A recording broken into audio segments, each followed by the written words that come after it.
Menschen, schwimmen auf den Seen, Kopfchen in die Schwasche, Schwänchen in die Höhe. Okay. So, backstory to this is when I was in Germany, I was 5 and I used to speak fluent German, but then my family decided never to speak to me in German after that, so I forgot it all.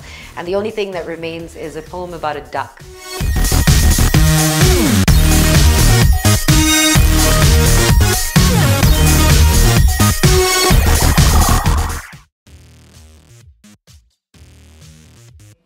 I want to know how you find your Monday motivation. So I generally hate Mondays. I'm not a morning person, but I love coming into the MissMalini headquarters because I have the most amazing team. And as you can see, there's like 30 girls and 10 guys, and they're young millennials and super fun. So they just make my Mondays magic. I was keen to know what is the hardest challenge you face when being a boss lady? You know, I've spoken to a lot of boss ladies about this, and I think our biggest problem is time management. There's just never enough time, and you think when your team grows that you'll have more time on your hands. Actually, it's the opposite. You end up with a lot less time. And I just don't have enough hours in the day to spend with my team, and that's the thing that I find the most challenging, because I'd love to be more of a mentor and get to know everyone. But nowadays, I come into the office and there's a new face, and I'm like, do you work here? So I wish I had more time.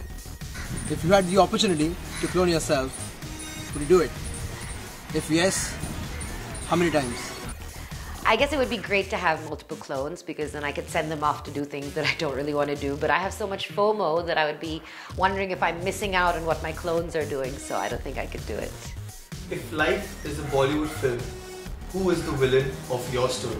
I guess for me it's been different people at different times. There was a girl who made fun of my accent when I was in school, or someone, you know, who called me names for whatever reason. But for me, I think the opposite of love is not hate. The opposite of love is indifference. And I think that the saddest thing for me and my kryptonite is when people become somebody that I used to know. Hi Miss Malini, my question for you is, which is the most satisfying no you've ever said to someone? I say no many times to carry negative stories, and it's very satisfying every time I do that. Miss Malini, when did you know that you wanted what you have achieved today? You know, I think there was this one time I was at this bar called Ghetto, and I just started my blog, and this girl came up to me and said, what do you do? And I said, I'm a blogger.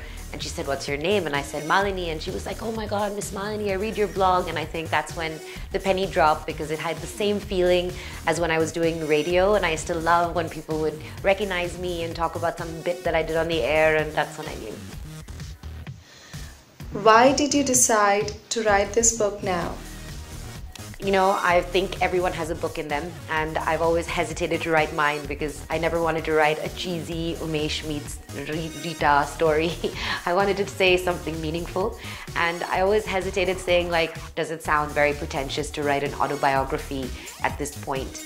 But I guess I look at it as if this book is just the intermission of the story of my life, and I feel like I've had such great experiences and I've learned so much from my mentors. And there's so many people now who want to build digital brands, so many people who want to do something with their lives. And if this can inspire them to do something, and if, you know, the things I've learned along the way can teach them and help them improve their trajectory, then why not share it? And I hope that people like this story, and I hope that it means something to them, because I've really poured my heart out.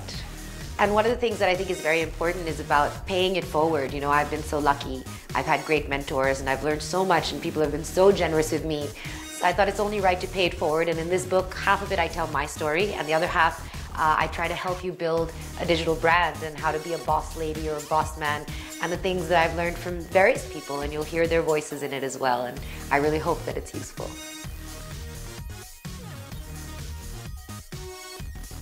So I've actually signed a 2-book deal with Harper Collins. I have no idea what the second one will be about, but maybe it'll be a love story. If you have a suggestion, please hit me up on Twitter at MissMalini and tell me what you think I should write about. Here's my question to you. What is the nickname that people should definitely avoid calling you? Okay, the one nickname that I'm really tired of hearing, and everyone thinks they're cracking this joke for the very first time. They're like, you're married, you should be Mrs. Malini. Like, we have to get over that. The thing is that Miss Malini used to be my name, but now it represents the millennial. You know, that kid who's gonna dance to London Tumakta at their best friend's wedding, but also loves travel and global pop culture. And that's really what Miss Malini stands for now. I'm just Malini.